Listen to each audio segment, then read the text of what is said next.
الحمدللہ رب العالمین والصلاة والسلام علی سید الانبیاء والمرسلین اما بعد فاعوذ باللہ من الشیطان الرجیم بسم اللہ الرحمن الرحیم ادعو الی سبیل ربک بالحکمت والموعظۃ الحسنہ صدق اللہ العظیم۔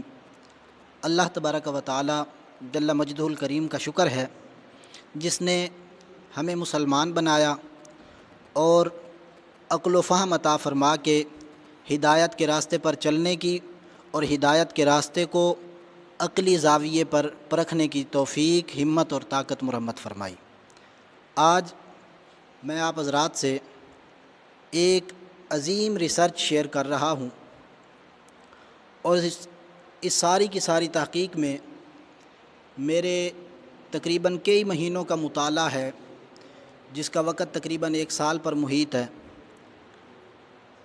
اور اس دوران یہ پورے کا پورا سال میں نے کتب احادیث کو دیکھا، قرآن مجید فرقان حمید کو بار بار پڑھا، اور پوری امت کے تمام مکاتب فکر کے علماء کی رائے کو اس مسئلے پر دیکھا۔ اس کے بعد میں آپ حضرات سے جس نتیجے پر پہنچا ہوں وہ نتیجہ شیئر کرنا چاہتا ہوں۔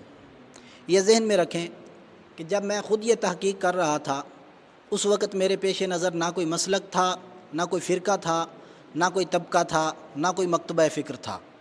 میں اپنی ذاتی اطمینان قلب کے لیے تحقیق کر رہا تھا، سو اس میں دھوکہ دہی اور 2 نمبری کا تو سوال ہی پیدا نہیں ہوتا، کیونکہ انسان دنیا میں ہر کسی کو دھوکہ دے لیتا ہے، خود کو دھوکہ نہیں دے سکتا۔ اور یہ ریسرچ میں نے صرف اور صرف اپنی ذات کے اطمینان کے لیے کی تھی، جس کو آج میں امت مسلمہ کے لیے آپ حضرات سے شیئر کر رہا ہوں۔ یہ ذہن میں رکھ لیں، جب میں نے اپنی ذات کے لیے یہ کیا تو اس میں فرقہ واریت کا تو سوال ہی پیدا نہیں ہوتا۔ فرقہ واریت سے ہزار ہا درجے بالا ہو کر میں نے اس ریسرچ کا آغاز کیا تھا۔ اور یہ بھی ذہن میں رکھیں کہ تحقیق کرنے سے پہلے کسی ایک ذہنیت یا کسی ایک مکتبہ فکر کا ساتھ دے کر تحقیق کریں گے تو آپ کسی نتیجے پر نہیں پہنچ سکتے۔ یہ اصول میرے ذہن میں ہمیشہ سے تھا، اسی لیے جب میں نے تحقیق شروع کی تو میں نے اللہ رسول کی بات کو ماننے کا تہیہ کیا، اللہ سے دعا کی کہ یا اللہ جو ہدایت ہے، حق ہے، وہ مجھے دکھا دے، اور اس کی روشنی میں جو مجھے سمجھ میں آیا وہ میں آپ حضرات سے شیئر کر رہا ہوں۔ اور یہاں پر میں آپ کو تحدیث نعمت کے طور پر ایک اور بات بھی بتا دوں کہ یہ ریکارڈ ہے میرا الحمدللہ تعالی کہ جب مختلف مکاتب فکر کی کوئی رائے آتی ہے تو میرے دوست احباب مجھ سے بات کرتے ہیں، تو وہ مجھ سے پوچھ لیتے ہیں کہ بتائیں فلاں یہ کہتا ہے، فلاں یہ کہتا ہے، اور ہم جانتے ہیں کہ دونوں میں مسلکی مجبوریاں اور گروہی مفادات ہیں۔ حقیقت کیا ہے؟ الحمدللہ تعالی ان حضرات نے ہمیشہ مجھے مسلکی اور گروہی مکاتب فکر کے مفادات سے بالا تر اسلام کے مفاد کو سامنے رکھ کر بحث کرنے والا پایا، اس لیے وہ بار بار مجھ سے ان مسائل کے اوپر گفتگو کرتے رہے۔ تو آج جس مسئلہ کو ہم ڈسکس کر رہے ہیں، اس سے پہلے کہ میں وہ موضوع بتاؤں، میں آپ حضرات کو تاریخ کے کچھ عظیم حقائق بتانا چاہتا ہوں جو کہ خاص طور پر کسی بھی مکتبہ فکر نے اس کو موضوع بنا کر آپ کے سامنے نہیں رکھا ہوگا، جس انداز سے آج میں آپ کے سامنے وہ چیزیں رکھنا چاہتا ہوں۔ آپ دیکھیں، دین اسلام آقا نبی پاک صاحب الاولاق صلی اللہ علیہ وسلم کی حیات طیبہ سے شروع ہوتا ہے، اور حضور علیہ الصلوۃ والسلام کی سیرت طیبہ سے یہ بار آور ہوتا ہے۔ لیکن جب حضور علیہ الصلوۃ والسلام کی وفات ہوئی تو وصال مقدس کے بعد امت مسلمہ ہزارہا طرح کے چیلنجز کا شکار ہو گئی۔ ان میں ایک بہت بڑا چیلنج ریاست کو سنبھالنا بھی تھا، اور اس کے ساتھ ساتھ اسلام سے پھر جانے والے لوگوں کو اسلام کی طرف لانا بھی تھا۔ میں آپ حضرات کے سامنے اس دور کی صورتحال رکھتا ہوں۔ جب حضور علیہ الصلوۃ والسلام کی وفات ہوئی تو حضور علیہ الصلوۃ والسلام کے وصال مقدس کے بعد صورتحال کیا ہو گئی تھی، اس کو مختلف تاریخ کی کتابوں میں بیان کیا گیا ہے۔ حضرت عائشہ فرماتی ہیں کہ حضور علیہ الصلوۃ والسلام کی وفات ہوئی تو تمام عرب مرتد ہو گئے۔ عرب کے جتنے بھی قبیلے جو اسلام لا چکے تھے وہ اسلام سے پھر گئے، سوائے قبیلہ قریش کے اور قبیلہ ثقیف کے۔ باقی ہر قبیلے میں کچھ لوگ مرتد ہو گئے اور کئی پورے کے پورے قبیلے مرتد ہو گئے۔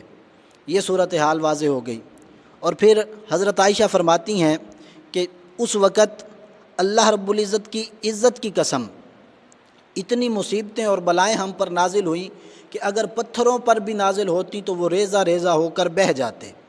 اور آپ فرماتی ہیں کہ رسول اللہ صلی اللہ تعالیٰ علیہ وآلہ وسلم کے جو صحابہ ہیں ان کی حالت اور اضطراب اس حال تک پہنچ گیا تھا کہ جیسے برسات والی رات میں کسی باغ میں وہ بکری اپنا کوئی مددگار تلاش کرنے کے لیے بے یار و مددگار اضطراب کی حالت میں دوڑتی ہے جس کے پیچھے بھیڑیا لگا ہو، اس اضطراب کی حالت میں صحابہ کرام علیہم رضوان تھے۔ اور فرمایا اس وقت حضرت ابو ہریرہ فرماتے ہیں، اور یہ چیز تاریخ سے بتا رہا ہوں کیونکہ یہ ذہن میں رکھیں کہ تاریخ شیعہ یا سنی نہیں ہوتی، تاریخ صرف حقائق آپ کو بتاتی ہے، اس کے بعد آپ اس کو مختلف رنگ دے کر کسی مکتبہ فکر کی ترجمانی کرتے ہیں۔ تو میں آپ کو تاریخ بتا رہا ہوں کہ تاریخ کیا کہتی ہے۔ حضرت ابو ہریرہ رضی اللہ تعالیٰ عنہ آپ فرماتے ہیں اس ذات کی قسم جس کے سوا کوئی معبود نہیں، فرماتے ہیں اگر حضرت ابو بکر صدیق رضی اللہ تعالیٰ عنہ اس وقت خلیفہ نہ بنتے جس وقت ان کو خلافت دی گئی اور خلیفہ چنا گیا تھا، تو آج تک کائنات میں کوئی بھی اللہ کی عبادت نہ کرتا۔ یہ حال تھا، آپ نے یہ چیز 3 بار دہرائی۔ اور اس کی وجہ کیا تھی؟ اس کی وجہ یہ تھی کہ حضرت ابو بکر صدیق رضی اللہ تعالیٰ عنہ کو انقلابی فیصلے کرنے تھے اور بر وقت فوری طور پر کرنے تھے۔ حضرت ابو بکر صدیق رضی اللہ تعالیٰ عنہ کے پاس سارے صحابہ جمع ہو گئے اور کہنے لگے کہ لشکر اسامہ کو واپس بلا لیجئے، لشکر اسامہ ابھی نہ بھیجیے، ہمارے پاس ساری فوج ہی یہ ہے، اس سے مدینہ کا دفاع کریں، اگر یہ فوج مدینہ طیبہ سے باہر چلی گئی تو لوگ ہم پر حملہ آور ہو جائیں گے، پھر ہم اپنا دفاع کیسے کریں گے؟ تو حضرت ابو بکر صدیق رضی اللہ تعالیٰ عنہ نے وہ شعر جو کہتے ہیں، ارادے جن کے پختہ ہوں، نظر جن کی خدا پر ہو، تلا تم خیز موجوں سے وہ گھبرایا نہیں کرتے، حضرت ابو بکر صدیق رضی اللہ تعالیٰ عنہ نے اپنے بلند جذبوں کو اس لحاظ سے پیش کرتے ہوئے فرمایا کہ لوگوں بات سنو، اگر میں تنہا رہ جاؤں یہاں مدینے میں اور لوگ آ کر مجھے قتل کر دیں اور میری شہادت کے بعد میرے جسم کے ٹکڑے کر دیے جائیں اور درندے میرے جسم کے ٹکڑوں کو اٹھا کر اڑتے پھریں، کوئی دفن کرنے والا بھی نہ ہو، میں پھر بھی لشکر اسامہ کو واپس نہیں بلاؤں گا اور وہ جھنڈا کبھی نہیں کھولوں گا جسے رسول اللہ نے باندھ دیا ہے۔ آپ پورے نظریے کے اوپر ڈٹ جانے والی شخصیت تھے۔ اور پھر جب لوگوں نے پھر سے آ کر ریکویسٹ کی جی آپ ایک مرتبہ نظر ثانی کریں اپنے فیصلے پر، تو حضرت ابوبکر صدیق کے الفاظ جو تاریخ کی کتابوں میں ہیں وہ یہ تھے، آپ نے فرمایا اگر رسول اللہ صلی اللہ علیہ وسلم کی ازواج کے پاؤں وہ شہید ہو جائیں اور ان کے لاشیں دفنائے بھی نہ جائیں اور ان کے پاؤں میں منہ ڈال کے ان کو کتے گھسیٹتے پھرے نا گلیوں میں، تو فرمایا میں پھر بھی لشکر اسامہ کو واپس نہیں بلاؤں گا کیونکہ میرے نظریے کے اوپر میں کوئی کمپرومائز نہیں چاہتا۔ پھر لوگ جمع ہو کے آئے، اس کو تاریخ طبری نے بیان کیا اور تاریخ کی مختلف کتابوں میں ہے، لوگ جمع ہو کر آئے، صحابہ ان کی حمایت میں آئے، ان کی سفارشی بن کر آئے، انہوں نے کہا جی یہ لوگ کہتے ہیں ہم نماز پڑھیں گے اور زکوٰۃ نہیں دیں گے، آپ مان لیں کیونکہ لوگ تو مرتد ہو رہے ہیں، اسلام سے پھر رہے ہیں، آپ ان کے ساتھ تھوڑا سا کمپرومائز کر لیں تاکہ کچھ قوت ہماری باقی بچ جائے۔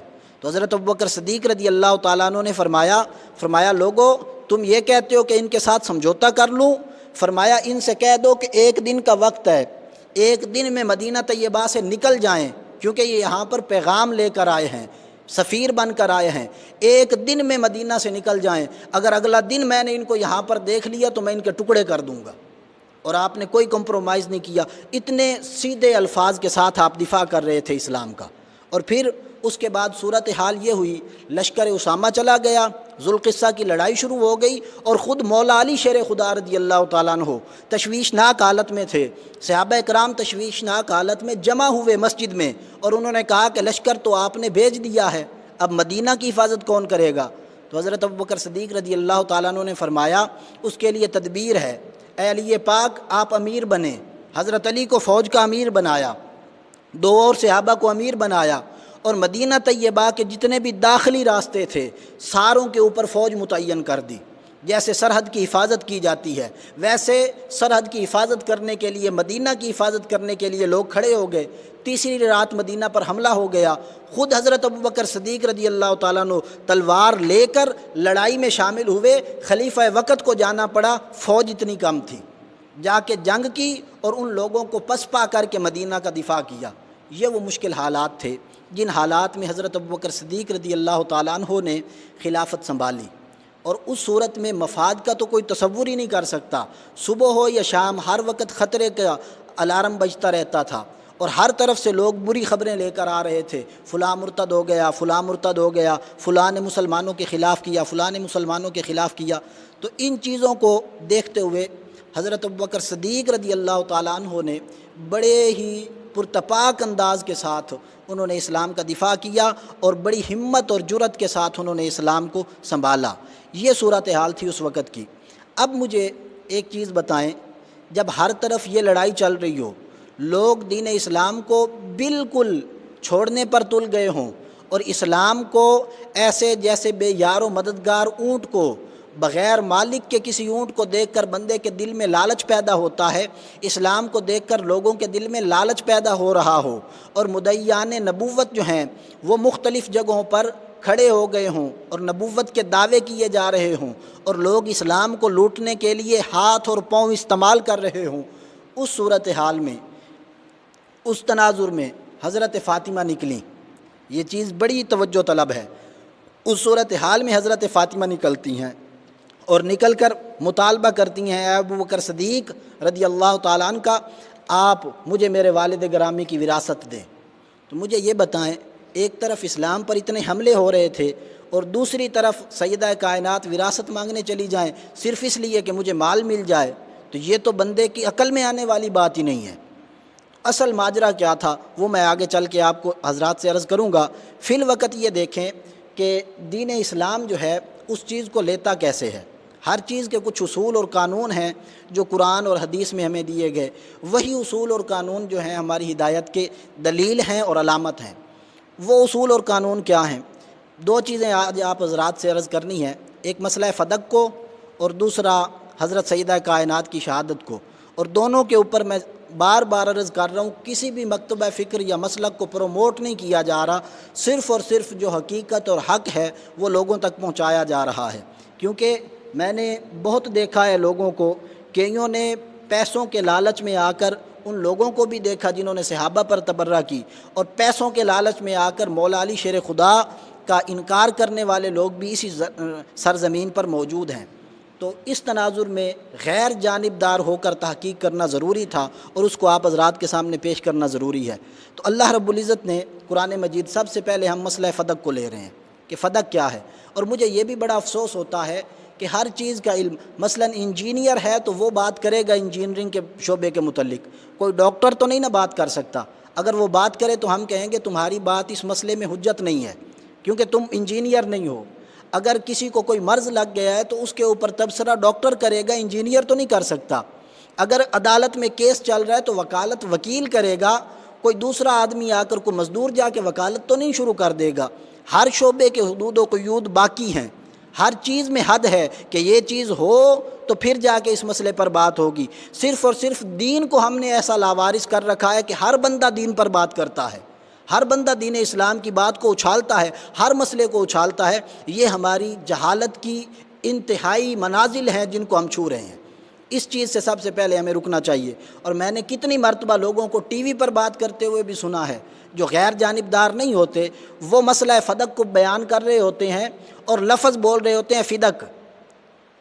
جس بندے کو آپ اندازہ لگائیں کہ اس باغ کا نام بھی نہیں آتا کہ فا کے اوپر زبر ہے یا زیر، وہ اس نے کیا پڑھا ہوگا کہ وہ مسئلہ ہے کیا، وہ باغ کیا تھا، وہ چیز کیا تھی۔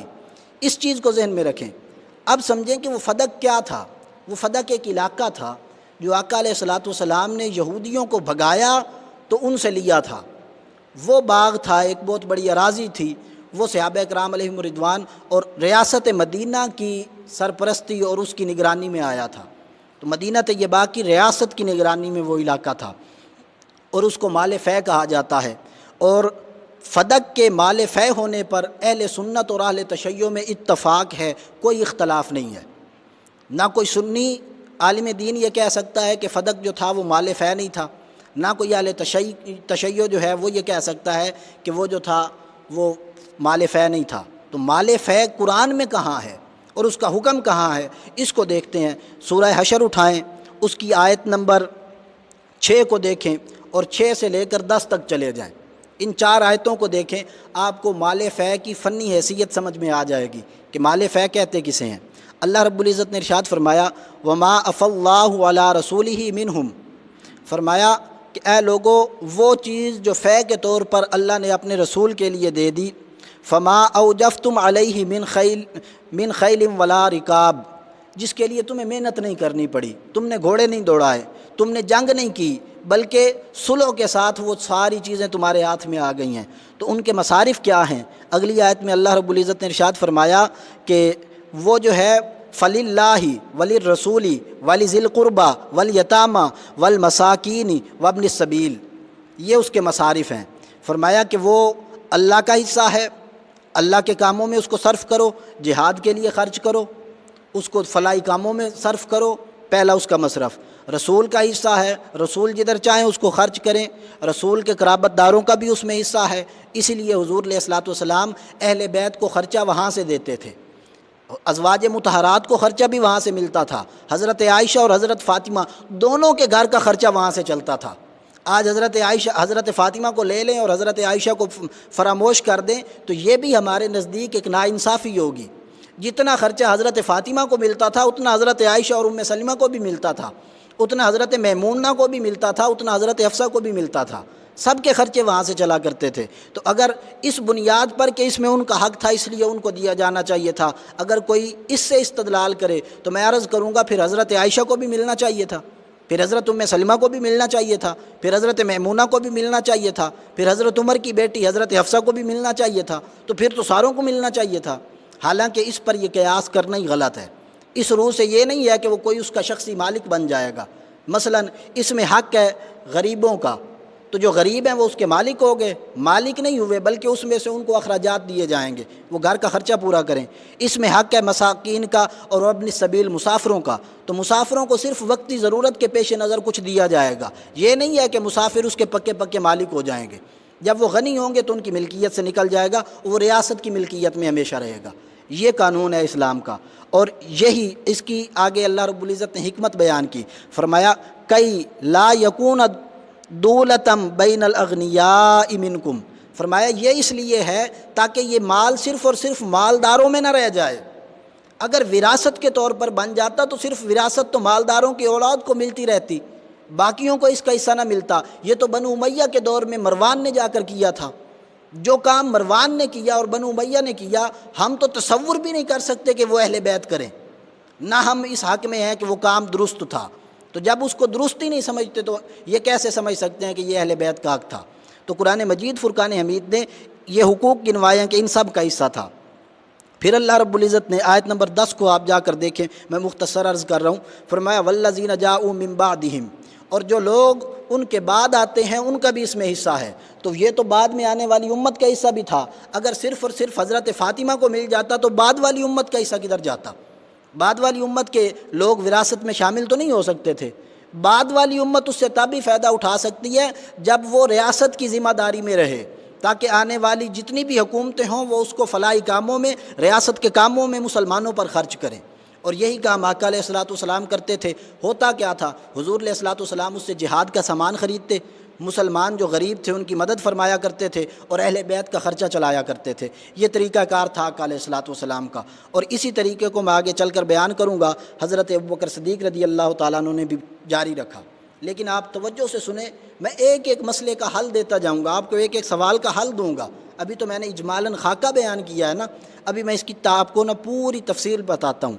اب جب یہ آیات آ گئیں تو بعض احباب کہتے ہیں کہ اس کے بعد ہوا یہ کہ حضور علیہ الصلوۃ والسلام نے اہل تشیع بھائی جو ہیں ان کی کتابوں میں 2 قول ہیں، اس مسئلہ فدق کے اوپر 2 قول ہیں۔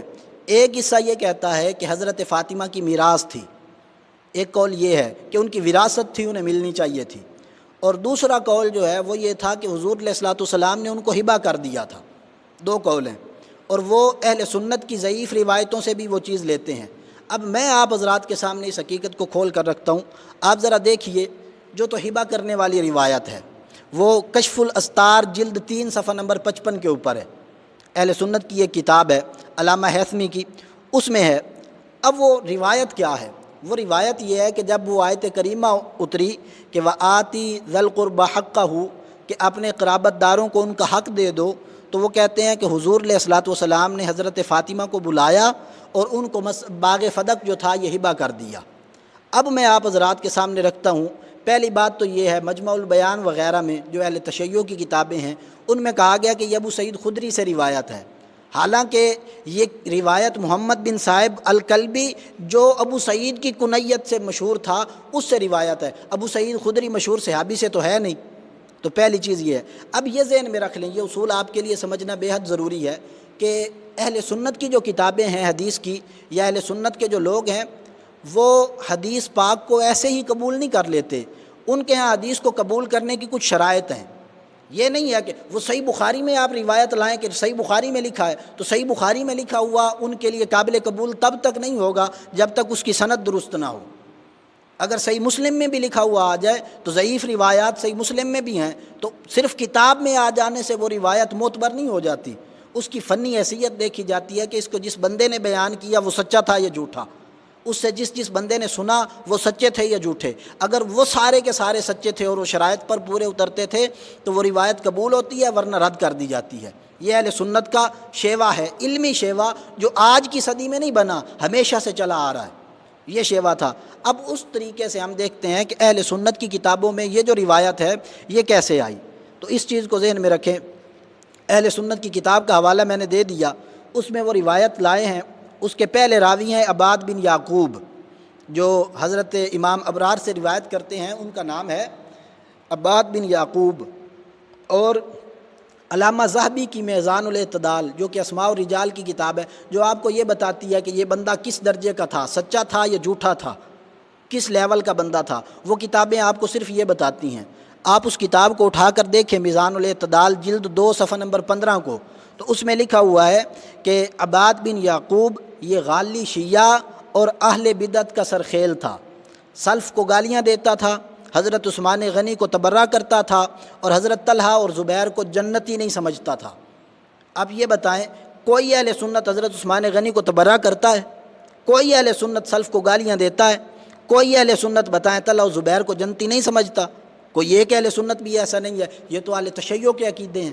تو پتہ چل گیا کہ وہ بندہ جس نے یہ روایت بیان کی وہ خود غالی شیعہ تھا. تو جب ایک شیعہ آدمی کی روایت ہے تو اہل سنت تو اس کو قبول نہیں کریں گے, ان کے لیے تو کسی اہل سنت کی روایت ہونی چاہیے. پھر دوسری چیز آپ ذہن میں رکھیں, ابو یحییٰ تمیمی یہ دوسرا راوی ہے, اس کے ٹوٹل 5 راوی ہیں. میں ایک ایک کا مختصراً آپ کو یہ شیعہ تھا, علامہ ذہبی نے میزان الاعتدال میں لکھا. اور چوتھا ہے عطیہ, یہ بھی شیعہ تھا. سالم مرادی نے کہا کہ یہ شیعہ تھا, کیونکہ عطیہ یہ بھی مرادی قبیلے کا تھا اور سالم بھی مرادی قبیلے کے تھے. سالم اہل سنت تھے, انہوں نے بتایا کہ ہمارے قبیلے میں یہ شیعہ تھا. تو پتہ چلا کہ یہ بھی شیعہ راوی تھا, تو اہل سنت تو اس کو قبول نہیں نہ کریں گے. اب آپ 5ویں آدمی کی طرف آ جائیں جس کو ابو سعید کہا گیا. وہ اصل میں محمد بن صائب کلبی تھا, جو کہ ابو سعید کی کنیت سے مشہور ہو گیا تھا لوگوں کو دھوکہ دینے کے لیے, تاکہ لوگ سمجھیں کہ یہ روایت ابو سعید خدری نے بیان کی ہے, اور وہ روایت اصل میں ابو سعید کلبی کی ہوتی تھی. یہ دھوکہ دینے کے لیے اس نے اپنی کنیت بدلی تھی. یہ بھی جو سب سے پہلے فرقہ شیعہ کے بانی ہیں عبداللہ بن سبا, یہ ان کا ساتھی تھا. اور اس کے 5ویں راوی محمد بن صائب کلبی ہیں, جو ابو سعید کی کنیت سے مشہور تھے. اب یہ ذہن میں رکھ لیں کہ یہ مشہور صحابی جو ابو سعید خدری ہیں, اس کی طرف ان کو دھوکہ دینے کے لیے یہ نام اس نے اپنی کنیت یہ رکھ لی تھی. اور یہ آدمی جو تھا یہ عبداللہ بن سبا کی طرف منسوب تھا, جو کہ فرقہ شیعہ کا غالی شیعہ کا بانی تھا. اب یہ بتائیں کہ یہ راوی جو خود 5 کے 5 اہل تشیع ہیں, ان کی روایت اہل سنت تو قبول نہیں کریں گے. ہاں آپ یہ ضرور کہہ سکتے ہیں کہ اہل سنت کے لوگ بڑے ایماندار لوگ تھے, ان کو روایت جس سے بھی ملتی تھی کتاب میں لکھ دیتے تھے, اور اس چیز پر چھوڑ دیتے تھے کہ جو سچوں کی ہے وہ مان لو, جو جھوٹوں کی ہے وہ چھوڑ دو. یہ آپ کو اہل سنت کی ہر کتاب میں ملے گا. یہی اصول تھا. اور بالخصوص یہ امام جن کی کتاب میں یہ روایت ہے, ان کے بارے میں آپ کو یہاں پر کچھ امام بتاتا ہوں جن کی کتابوں سے جب بھی روایت ملتی ہے وہ سند کی محتاج ہوتی ہے، اس کی سند کے اوپر جرح کرنے کے بعد قبول کیا جاتا ہے۔ ان میں ایک امام ہے امام بزار جنہوں نے یہ روایت لی، دوسرے امام طبرانی، تیسرے علامہ سیوطی، چوتھے علامہ عینی علی متقی اور ملا معین کاشفی۔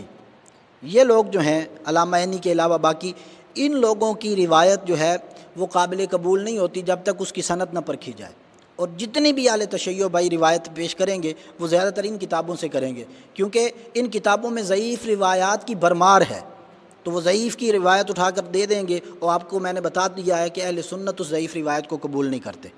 اب اس چیز کو دیکھیں کہ وہ روایت جس میں انہوں نے کہا کہ یہ حضور، اب وہ روایت بھی لے آتے ہیں کیونکہ وہ اہل تشیع کی کتابوں میں بھی ہے، اہل سنت کی کتابوں میں بھی، تو اس لیے میں چاہتا ہوں کہ اس روایت کو مان لیتے ہیں بجائے اس کے اہل تشیع کے نزدیک تو ثابت ہے نا، تو ان کے طریقے پر اس روایت کو ہم مان لیتے ہیں، مان کر پھر اس پر تحقیق کرتے ہیں کہ صورتحال کیا ہے۔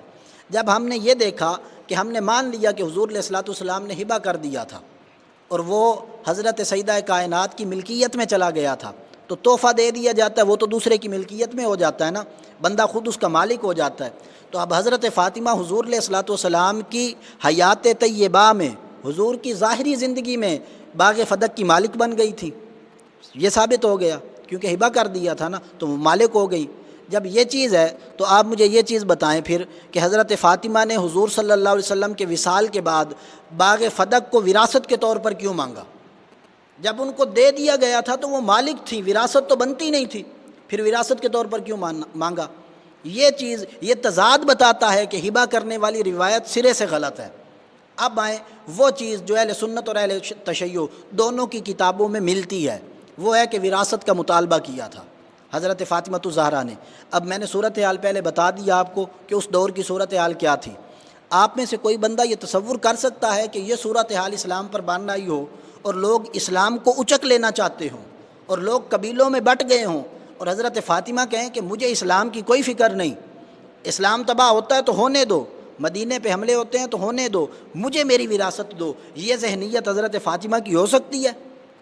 آپ خود فیصلہ کریں۔ یہ ذہنیت سیدہ کائنات کی ہو سکتی ہے جن کے گھر سے اسلام نکلا تھا، جن کے والد نے اسلام کے لیے پتھر برداشت کیے تھے اور جن کے والد گرامی نے اسلام کے لیے پیٹ پر پتھر باندھے تھے، ان کو اپنے والد گرامی کے وصال مقدس کے فوراً بعد اپنی وراثت یاد آ گئی اور ریاست بھول گئی، مشن بھول گیا؟ یہ تو نہیں ہو سکتا، یہ کہنا بے جا ہوگا۔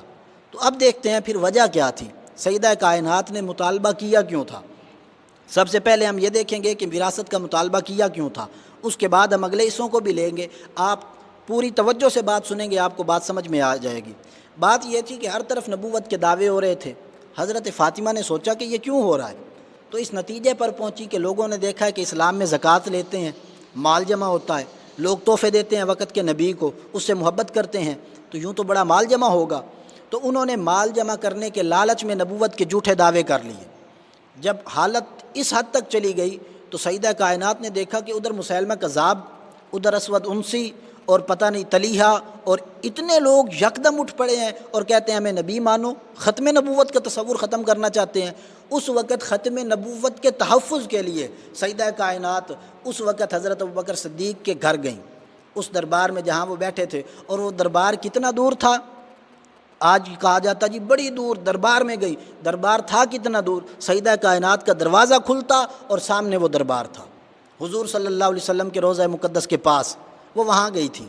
کتنا دور تھا؟ گھر کے بالکل سامنے تھا، اور حضرت علی پاک اور ساتھ تھے۔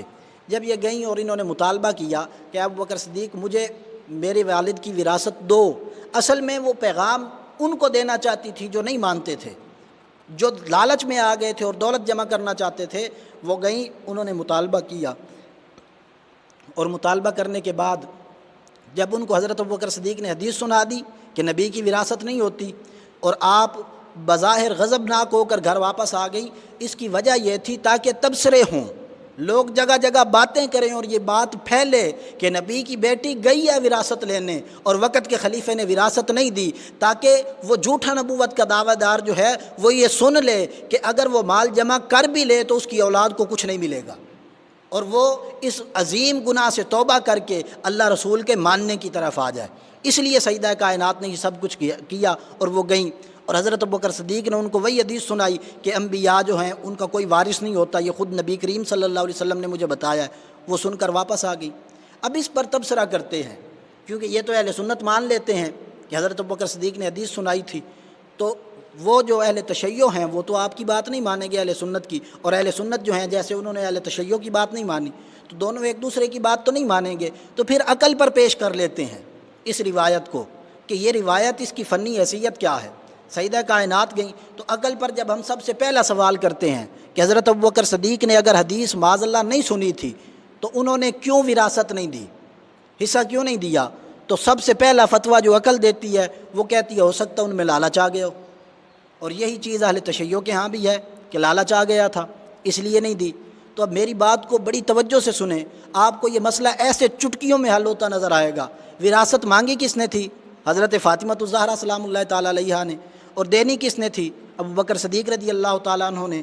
اگر ان کے دل میں کوئی ایسا کھوٹ آ جاتا اور وہ لالچی ہوتے معاذ اللہ استغفر اللہ العظیم جیسا کہ کہا جاتا ہے، تو سب سے پہلی چیز یہ تھی کہ وہ مانگ رہی تھی فوراً دے دینی چاہیے تھی۔ کیوں؟ آپ قرآن مجید فرقان حمید کو اٹھا کے دیکھیں، چوتھا پارہ پڑھیں، جہاں پر اللہ رب العزت نے میراث کے اصول اور قانون بیان کیے ہیں۔ تو وراثت صرف بیٹی کو تو نہیں ملتی، وراثت بیوی کو بھی ملتی ہے۔ حضور علیہ الصلوۃ، حضرت ابوبکر صدیق کی اپنی بیٹی حضرت عائشہ حضور کے نکاح میں تھیں، حضور علیہ الصلوۃ والسلام کی بیوی تھیں۔ حضرت عمر کی اپنی بیٹی حضرت حفصہ حضور علیہ الصلوۃ والسلام کے نکاح میں تھیں، اور اسی طریقے سے حضرت امیر معاویہ رضی اللہ تعالیٰ عنہ ان کی بہن حضور علیہ الصلوۃ والسلام کے نکاح میں تھیں۔ ان کے اسلام قبول کرنے سے بھی پہلے وہ نکاح میں تھیں۔ ابو سفیان کے اسلام قبول کرنے سے بھی پہلے وہ وفادار بیوی تھیں اور نکاح میں تھیں۔ تو اگر وراثت ملنی تھی تو حضرت عمر کہتے ٹھیک ہے بی بی آپ کو بھی میں وراثت دیتا ہوں، حضرت ابوبکر صدیق کہتے میں بھی دیتا ہوں، لیکن ایک کام کریں پہلے میری بیٹی کا حصہ نکال دیں، حضرت عائشہ کا حصہ۔ اگر لالچ ہوتا تو نکال لیتے مال، لیکن نہیں، انہوں نے نہ اپنا لالچ دیکھا نہ اپنی طرف مال آتا ہوا دیکھا، انہوں نے صرف یہ دیکھا کہ اس صورتحال میں اسلام کیا کہتا ہے۔ جو فتویٰ اور مسئلہ اسلام نے سمجھایا تھا انہوں نے وہ فتویٰ اور مسئلہ ساری امت کو سمجھا دیا۔ انہوں نے کہا نبی کی وراثت نہیں چلے گی، نہ میری بیٹی عائشہ لے گی، نہ عمر کی بیٹی حفصہ لے گی، اور نہ نبی کریم علیہ التحیۃ والتسلیم کی بیٹی کو وراثت کے طور پر کچھ دیا جائے گا۔ جب یہ بات ہو گئی تو سیدہ کائنات سلام اللہ تعالیٰ علیہا آپ واپس چلی گئیں۔ جب واپس چلی گئیں تو حضرت ابوبکر صدیق رضی اللہ تعالیٰ عنہ جو کہ ایک سچے عاشق رسول تھے، وہ یہ کیسے برداشت کر سکتے تھے کہ نبی کی بیٹی آئی اور واپس چلی گئی اور انہوں نے مجھ سے مطالبہ کیا، ہو سکتا ہے وہ ناراض ہو گئی ہوں۔ تو یہ چیزیں حضرت ابوبکر صدیق رضی اللہ تعالیٰ عنہ کے ذہن میں آنا بنتی تھیں اور آئیں۔ اسی خدشے کو لے کر حضرت ابوبکر صدیق رضی اللہ تعالیٰ عنہ حضرت فاطمہ کے گھر گئے، اور یہ چیز آج نہیں لکھی گئی بلکہ آپ کتاب اٹھا کے دیکھیں، شیخ کمال الدین میثم بن علی بن میثم البحرانی جو کہ اہل تشیع کے بہت بڑے عالم ہیں، انہوں نے کتاب کی شرح کی تھی۔ یہ کتاب جو پڑھی ہے نہج البلاغہ، اس کی شرح انہوں نے کی ہے۔ اس نہج البلاغہ کی شرح جو ہے اس کی جلد 5 صفحہ نمبر 107 پر ہے۔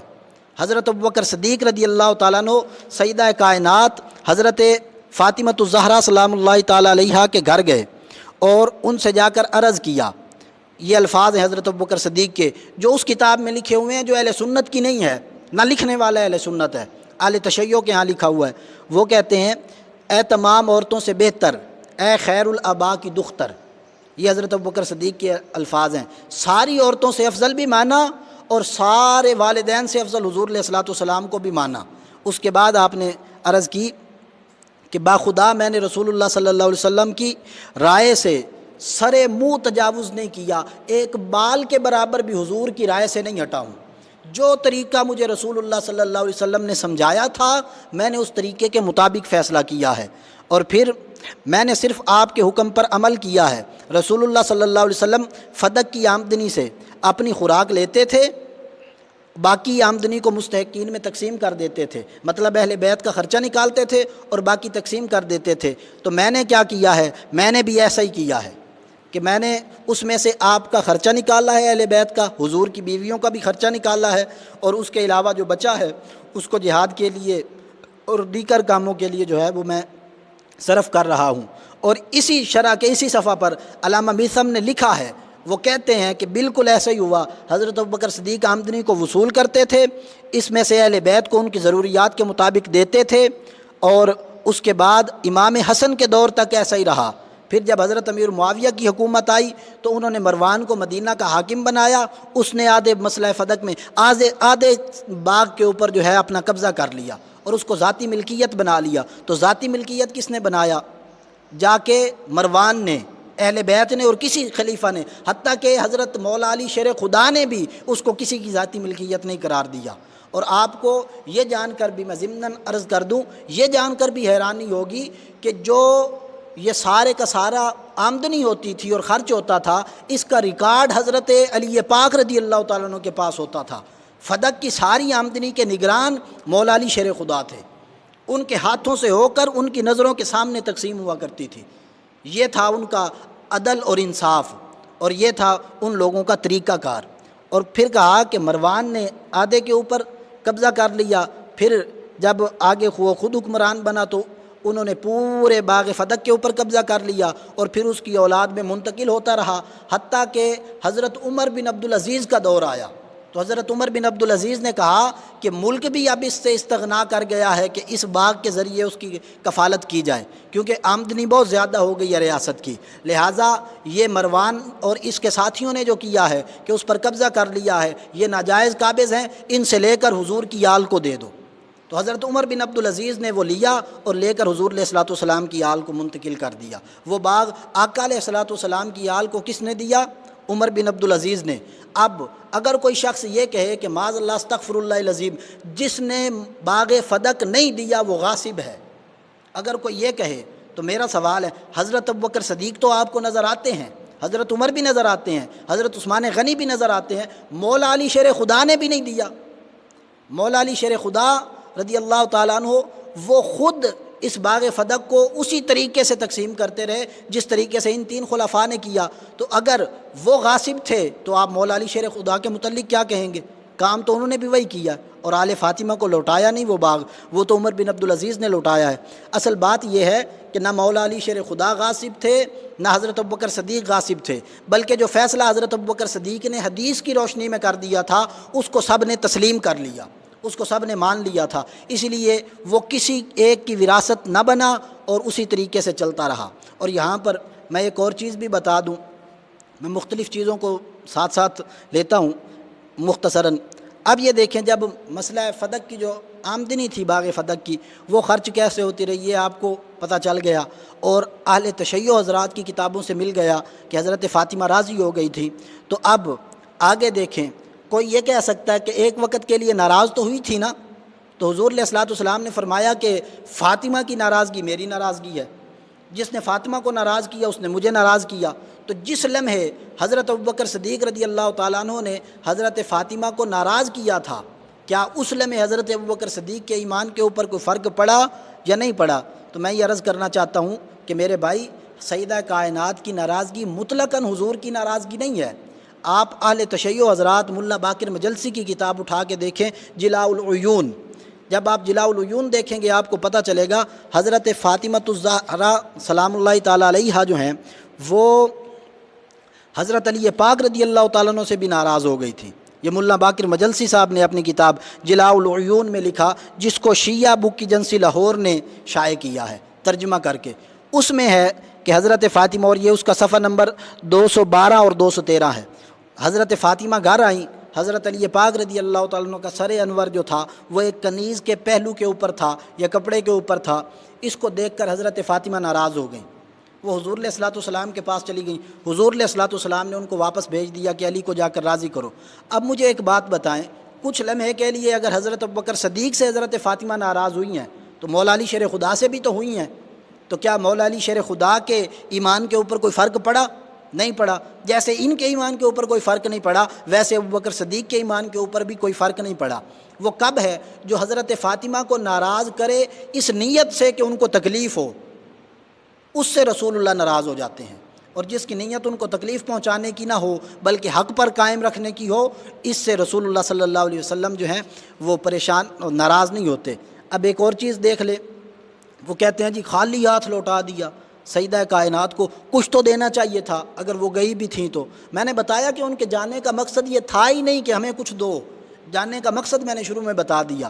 اور اگر کوئی اس بات پر ضد کر جائے کہ نہیں پھر بھی کچھ دینا چاہیے تھا، تو میں کہتا ہوں آپ دیکھیں جب مال غنیمت آیا تھا حضور علیہ الصلوۃ والسلام کے پاس اور حضرت فاطمہ لینے گئی تھیں کہ عرض کی ابا جان میرے ہاتھ دیکھیں، ان کے اوپر چھالے پڑ گئے ہیں، کپڑے دیکھیں ایک ہی سوٹ ہے، اس کو دھوتی ہوں اور پہنتی ہوں اور دیکھیں میں کیسے رہتی ہوں، تو رنگ بھی اس کا اتر گیا ہے اور گھر کے کام کاج بھی کرتی ہوں۔ حضور علیہ الصلوۃ والسلام نے فرمایا ہم نے سب کچھ دیکھ لیا، اب آپ چاہتی کیا ہیں، کیوں آئی ہیں؟ تو حضرت فاطمہ الزہرا سلام اللہ تعالیٰ علیہا انہوں نے عرض کی ابا جان آپ مجھے ایک حبشی غلام دیں جو میرے گھر کے باہر کے کام کرے اور ایک کنیز دیں جو میرے گھر کے کام کرے۔ تو آقا علیہ الصلوۃ والسلام نے فرمایا اے بیٹا یہ حبشی غلام اور یہ کنیزیں تو ان لوگوں کے لیے ہیں جو جنگ میں شہید ہو گئے تھے، جن کو اس کی بہت زیادہ ضرورت ہے، میں نہ آپ کو غلام دوں گا نہ کنیز دوں گا، خالی ہاتھ بھیجا اور فرمایا تسبیحات فاطمیہ پڑھا کرو آپ کی تھکاوٹ اتر جائے گی۔ وہ تسبیحات فاطمیہ سکھائیں، تو حضور علیہ الصلوۃ والسلام نے بھی تو خالی بھیج دیا تھا، تو یہ بے ادبی کہاں ہوئی؟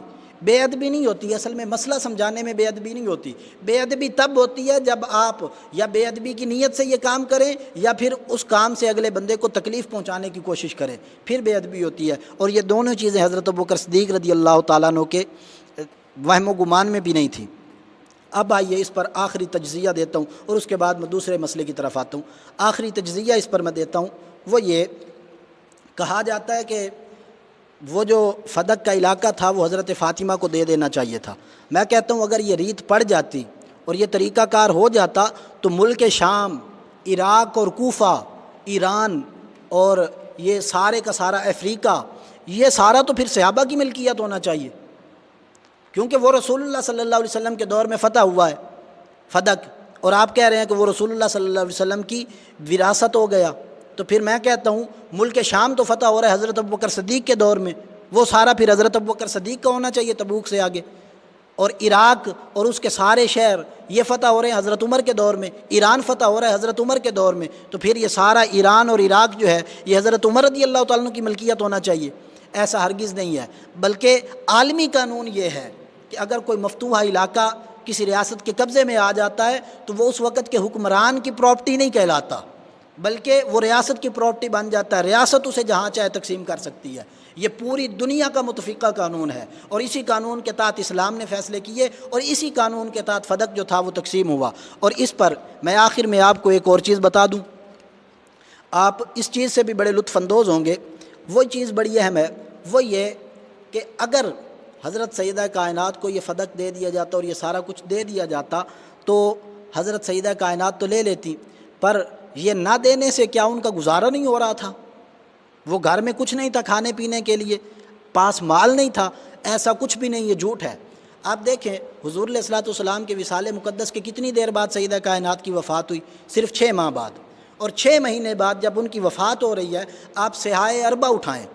میں اہل تشیع بھائیوں کو دعوت فکر دیتا ہوں کہ آپ چھوڑیں، ذاکر آپ سے پیسے کھا کر لڑا دیں گے جیسے مولوی لوگوں سے پیسے کھا کے لڑا دیتے ہیں، تو ان چیزوں کو چھوڑ دیں کہ مولوی کیا کہتا ہے اور ذاکر کیا کہتا ہے، خود کوشش کریں اردو ترجمے میں کتاب خرید لیں صحائے اربع، اور اس کی کتاب الوصیت کا مطالعہ ہر شیعہ بندہ کرے، جس کو بھی تھوڑا سا ذوق ہے، جو حق پہچاننا چاہتا ہے وہ صحائے اربع کی کتاب الوصیت کا مطالعہ کرے۔ اس میں لکھا ہوا ہے کہ حضرت فاطمہ الزہرا سلام اللہ تعالیٰ علیہا جب وفات ہوئی آپ کی، حضرت سیدہ کائنات سلام اللہ تعالیٰ علیہا کی، اس وقت حضرت فاطمہ سلام اللہ تعالیٰ علیہا کے پاس کئی حبشی غلام تھے، کئی کنویں ان کے اپنے ذاتی ملکیت میں تھے، اور کتنے ہی باغ تھے جو ان کے اپنے ذاتی تھے، وہ سارے 300 غلام ان کے باغ میں کام کرتا تھا۔ اس سے اندازہ لگائیں کہ کتنے باغ تھے اور کس نوعیت کا کام ہوا کرتا تھا، اس میں اتنی آمدنی تھی سیدہ کائنات کے پاس۔ تو یہ سب کس نے دیا؟ یہ سارا کچھ صحابہ کرام علیہم رضوان نے تحفے اور ہدیے پیش کر کر کے کہ یہ رسول اللہ صلی اللہ علیہ وسلم کا گھرانہ ہے اور ان کے دل میں کوئی غبار نہ آ جائے، اس لیے وہ رسول اللہ صلی اللہ علیہ وسلم کے گھرانے کا ادب کرتے رہے اور ان کی بارگاہ میں اپنی جانب سے جتنا ان سے ممکن ہو سکا وہ تحفے تحائف پیش کرتے رہے۔ یہ ان کے وہ تحفے تحائف تھے جن کے ذریعے سیدہ کائنات سلام اللہ تعالیٰ علیہا جو ہیں انہوں نے یہ سارا معاملہ کیا۔ اب آئیے دوسرے مسئلے کی طرف۔ یہ مسئلہ فدق آپ سمجھ گئے کہ فدق کا مسئلہ کوئی لڑائی کا نوعیت کا ہے نہیں، کوئی لڑائی اس پر ہو نہیں سکتی اگر کھینچا تانی سے لڑائی کروائی نہ جائے، اگر تبرہ کیا نہ جائے تو اس مسئلے پر تبرہ ہو نہیں سکتا۔ جب آپ یہ سمجھ گئے تو آپ آئیے دوسری چیز کی طرف، اور وہ یہ کہ سیدہ کائنات کی شہادت یہ کیسے ہوئی، سیدہ کائنات کی شہادت کیسے ہوئی؟ یہ ایک بڑا معمہ ہے اہل تشیع کے ہاں۔ اہل سنت کی بھی ضعیف روایتوں میں وہ چیز ملتی ہے، لیکن میں نے آپ کو شروع میں اصول سمجھا دیا کہ اہل سنت کے ہاں ضعیف روایت کا مطلب سفید جھوٹ ہوتا ہے، وہ ضعیف روایت کو عقیدے کے باب میں لیتے ہی نہیں۔ کوئی اہل سنت کوئی عقیدہ بھی ضعیف روایت سے ثابت نہیں کرتا، ان کے لیے ان کے ہاں شرائط ہیں، ان شرائط پہ پوری اترے تو وہ عقیدہ ثابت کرتے ہیں، ورنہ نہیں کرتے، اس کو عقیدے کا درجہ ہی نہیں دیتے۔ تو جب یہ اصول آپ نے شروع میں سمجھ لیا تو آپ کو سمجھ آ جائے گی کہ اہل سنت کے ہاں ضعیف روایت سے احتجاج کرنا بذات خود ایک جہالت ہوگا۔ اب دوسری چیز سمجھیے، وہ یہ کہ حضرت عمر رضی اللہ تعالیٰ عنہ کے بارے میں آیا ہے کہ حضرت عمر رضی اللہ تعالیٰ عنہ نے سیدہ کائنات کو ناراض کیا، اور ان کو ناراض کر کے ان کو زد و کوب کیا، اور اس سے ان کی طبیعت خراب ہوئی، اور اسی سے آپ کی شہادت ہوئی، اس لیے اہل تشیع اس کو شہادت کا نام دیتے ہیں۔ اب میں آپ حضرات کے سامنے کچھ حقائق رکھنا چاہتا ہوں۔ کتاب آپ دیکھیں اہل تشیع کی، میں نے پہلے بھی اس کا نام بتایا، جلاء العیون، ملا باقر مجلسی نے لکھی، اور اس کتاب کو آپ صفحہ نمبر 226 سے لیں اور 238 تک پڑھتے چلے جائیں، یہ 11 صفحے آپ اس کے پڑھ لیں، آپ کو پتہ چل جائے گا۔ اس میں لکھا ہوا ہے، یہ ملا باقر مجلسی صاحب ہیں، انہوں نے لکھا ہے، کہتے ہیں کہ جب حضرت سیدہ کائنات گھر میں تھی اور مولا علی شیر خدا کرم اللہ تعالی وجہہ الکریم آپ بھی گھر میں تھے، تو حضرت عمر رضی اللہ تعالیٰ عنہ گئے، اور حضرت عمر کے نام کی جگہ لکھا ہوا ہے ثانی، وہ نام نہیں لیتے، ثانی کا لفظ لکھتے ہیں، تو ثانی گیا، یعنی کہ حضرت عمر گئے، اور انہوں نے دروازے پر دستک دی اور گروہ منافقین سے مدد چاہی۔ یہ چیز واضح طور پر بتا رہی ہے کہ ان کے عقیدے کے مطابق حضرت عمر اور کل صحابہ منافق تھے، یہ ذہن میں رکھ لیں۔ اس کو میں آگے بتاؤں گا کہ یہ بات میں نے وضاحت سے کیوں کی، آپ کو ابھی بتاتا ہوں۔ اب دیکھیں، انہوں نے گروہ منافقین سے مدد چاہی، گروہ منافقین خالد ابن ولید کی قیادت میں ان کی مدد کے لیے پہنچا، یہ لکھا ہوا ہے جلاء العیون میں۔ اور پھر حضرت عمر نے پہلے حضرت امیر یعنی کہ حضرت علی علیہ السلام کے اوپر حملہ کیا، سیدہ کائنات ان کو بچانے کے لیے ان کے اوپر ایسے گر گئیں، یہ سارا افسانہ آپ سمجھیں کہ ہو کیا رہا ہے، گر گئیں، اور اس بچانے میں سیدہ کائنات کے بازو کے اوپر چوٹ لگ گئی ضربت سے، اور اس ضربت کی وجہ سے وہ سوج گیا، اور سیدہ کائنات نے مولا علی شیر خدا کو نہ چھوڑا، اور مولا علی شیر خدا رضی اللہ تعالیٰ عنہ نے خود ان سے چھڑوایا، اور اس اسنا میں حضرت عمر کا نام اور ایک اور صحابی کا نام، ایک روایت میں حضرت عمر کا نام ہے، ایک میں اور صحابی کا نام ہے، انہوں نے دروازہ گرایا، اور وہ دروازہ حضرت سیدہ کائنات کے اوپر آپ کے شکم اطہر کے اوپر گرا، جس سے حضرت محسن جو آپ کے پیٹ میں تھے رضی اللہ تعالیٰ عنہ وہ شہید ہو گئے، اور سیدہ کائنات بھی اسی ضربت کی وجہ سے جو ہے وصال ہوا، اس لیے وہ بھی شہید ہو گئیں، تو ان کے قاتل حضرت عمر ہیں۔ یہ ہے سارا افسانہ۔ اب اسی جلاء العیون میں انہی صفحات پر لکھا ہوا ہے کہ مولا علی شیر خدا کو مارنے کی ایک سازش کی گئی، مسجد ساری بھری ہوئی تھی اور نماز کا وقت تھا، اور قاعدہ میں بیٹھے ہوئے حضرت ابوبکر صدیق نے سلام پھیرنے سے پہلے کہہ دیا، اے خالد، میں نے جس کام کا تجھے حکم دیا تھا وہ نہ کرنا۔ حضرت علی نے پوچھا، انہوں نے تمہیں کس کام کا حکم دیا تھا؟ انہوں نے کہا کہ آپ کو قتل کرنے کا۔ اس نے کہا اگر وہ نہ کہتے، مولا علی شیر خدا علیہ السلام نے فرمایا کہ اگر یہ تجھے منع نہ کرتے تو کیا تو مجھے قتل کر دیتا؟ انہوں نے کہا ہاں میں قتل کر دیتا۔ تو آپ نے، یہ میں واقعہ اس لیے بتا رہا ہوں کہ اس سے استدلال پکڑنا ہے آگے، انہوں نے گریبان سے پکڑا اور اچھال کے زمین پہ دے مارا اور سینے پہ چڑھ گئے، اور ساری مسجد کے لوگ مل کر مولا علی شیر خدا سے خالد ابن ولید کو نہیں چھڑا سکے۔ میرا سوال یہ ہے کہ مولا علی شیر خدا کی اپنی ذات کی بات ہو تو وہ کسی سے سنبھالے نہیں جاتے، ساروں کے سامنے پٹخ دیتے ہیں اور کسی میں جرت نہیں ہوتی، اور خدا کی قسمیں دے کر چھڑوایا جاتا ہے۔ ان کی بیوی کے ساتھ یہ ماجرا ہو گیا اور انہوں نے کچھ نہیں کیا، عقل تسلیم کرتی ہے اس چیز کو؟ اس کا جواب اہل تشیع یہ دیتے ہیں کہ ان کو وصیت کی گئی تھی رسول اللہ صلی اللہ علیہ وسلم کی طرف سے کہ آپ نے حملہ نہیں کرنا، مار پیٹ نہیں کرنی مدینہ طیبہ کے لوگوں کے ساتھ۔ تو میرا سوال یہ ہے میرے بھائی، مار پیٹ تو مدینہ میں انہوں نے کی ہے، آپ کی یہی کتاب نہیں بتا رہی کہ خالد ابن ولید کو پٹخ کر دے مارا؟ اور یہی واقعہ حضرت فاطمہ والا بھی، جب یہاں سے پکڑ کے، آپ کے اس واقعہ میں لکھا ہوا ہے کہ جب وہ یہاں سے پکڑ کے مسجد میں لے گئے، وہاں پر خالد ابن ولید کو پھر مولا علی شیر خدا نے پکڑ کے پٹخ کے دے مارا زمین کے اوپر۔ تو لڑائی تو 2 دفعہ کی، وصیت کدھر گئی تھی؟ اور میں آپ کو بتاتا ہوں وصیت کیا تھی، آپ قرآن سے پوچھیں وصیت کیا ہے، کسی آدمی کے جھگڑے میں نہ پڑیں، کسی مکتبہ فکر یا گروہ کے پیچھے نہ چلیں، خدا کے لیے پیسے کھا کر لوگوں کو لڑانے والوں کی فکر کے پیچھے نہ چلیں، حقیقت کو پہچانیں۔ حقیقت کیا ہے؟ اسی کتاب کے صفحہ پر لکھا ہوا ہے، صفحہ نمبر 38 کے اوپر، کہ جب حضرت امیر کو کھینچ کر لے جایا جا رہا تھا علیہ السلام، حضرت مولا علی شیر خدا علیہ السلام کو، اس وقت روضہ رسول سے آواز آئی کہ اے ابوبکر صدیق تم کافر ہو گئے ہو، استغفر اللہ العظیم۔ یہ من گڑت جھوٹ رسول اللہ کی طرف منسوب کر کے بولا گیا۔ تو میرا سوال یہ ہے کہ اگر کوئی بندہ اسلام قبول کر کے کافر ہو جائے تو اسے مرتد کہتے ہیں۔ مرتد کی سزا قرآن میں، حدیث میں اور فقہ جعفری میں کیا لکھی ہے؟ فقہ جعفری میں بھی لکھا ہے کہ مرتد کو قتل کیا جائے گا۔ تو اگر وہ مرتد ہو گئے تھے تو واجب القتل تھے۔ حضرت علی پاک نے قرآن کے حکم پر عمل کیوں نہیں کیا؟ ان کے پیچھے نمازیں کیوں پڑھتے رہے؟ ان کی جو ساری خلافت تھی اس کو مستحکم کرنے کے لیے حضرت علی پاک پہرا کیوں دیتے رہے باہر سرحد کے اوپر مدینہ طیبہ کی؟ اور سب سے بڑی بات، صرف اور صرف قریش کا قبیلہ اور ثقیف کا قبیلہ تھا جو پورے کے پورے قبیلے اسلام پر تھے، باقی سارے قبیلوں میں بغاوت ہو گئی تھی۔ باقی تو کچھ آدھے مسلمان تھے، کچھ کفر کی طرف لوٹ گئے تھے، کچھ مرتد ہو گئے تھے، کسی نے زکوٰۃ کا انکار کر دیا تھا۔ اگر مولا علی شیر خدا ان کو سپورٹ نہ کرتے تو قریش کدھر جاتا؟ وہ سارا تو مولا علی شیر خدا